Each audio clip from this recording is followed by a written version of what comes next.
Assalamualaikum warahmatullahi wabarakatuh.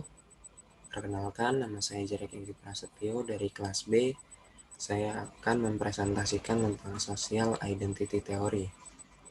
Menurut Tajfel, pada tahun 1982, social identity adalah bagian dari konsep diri seseorang yang berasal dari pengetahuan mereka tentang keanggotaan dalam suatu kelompok sosial bersamaan dengan signifikansi nilai dan emosional dari keanggotaan tersebut.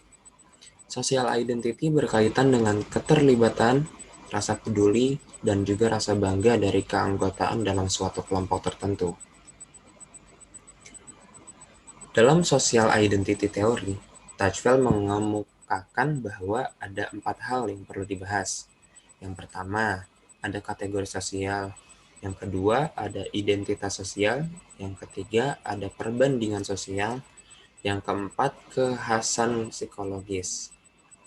Kategori sosial adalah proses menggabungkan objek atau peristiwa sosial yang setara dalam hal perilaku, intensi, sikap, dan sistem keyakinan ke dalam kategori tertentu.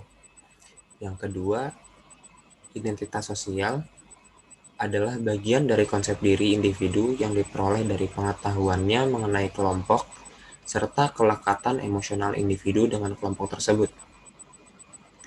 Lalu ada perbandingan sosial. Perbandingan sosial adalah upaya individu untuk mengevaluasi identitas sosialnya dengan membandingkannya dengan identitas sosial anggota kelompok lain. Lalu ada kekhasan psikologis atau psychological distinctiveness adalah aspek psikologis yang membedakan individu dalam suatu kelompok dengan individu dalam kelompok lain. Lalu ada komponen identitas sosial. Tajfel juga mengembangkan teori identitas sosial sehingga terdiri dari 3 komponen. Yang pertama, ada komponen kognitif, ada komponen evaluatif, dan komponen emosional. Komponen kognitif adalah kesadaran kognitif akan keanggotaannya dalam kelompok seperti self-categorization atau kategorisasi diri. Individu mengkategorisasikan dirinya dengan kelompok tertentu yang akan menentukan kecenderungannya mereka untuk berperilaku sesuai dengan keanggotaan kelompoknya. Komponen ini juga berhubungan dengan stereotip diri yang menghasilkan identitas pada satu kelompok dengannya. Stereotip diri dapat memunculkan perilaku kelompok. Selanjutnya ada komponen evaluatif. Komponen evaluatif merupakan nilai positif atau negatif yang dimiliki oleh individu terhadap keanggotaannya dalam kelompok, seperti group self-esteem atau harga diri atau kebanggaan kelompok. Komponen evaluatif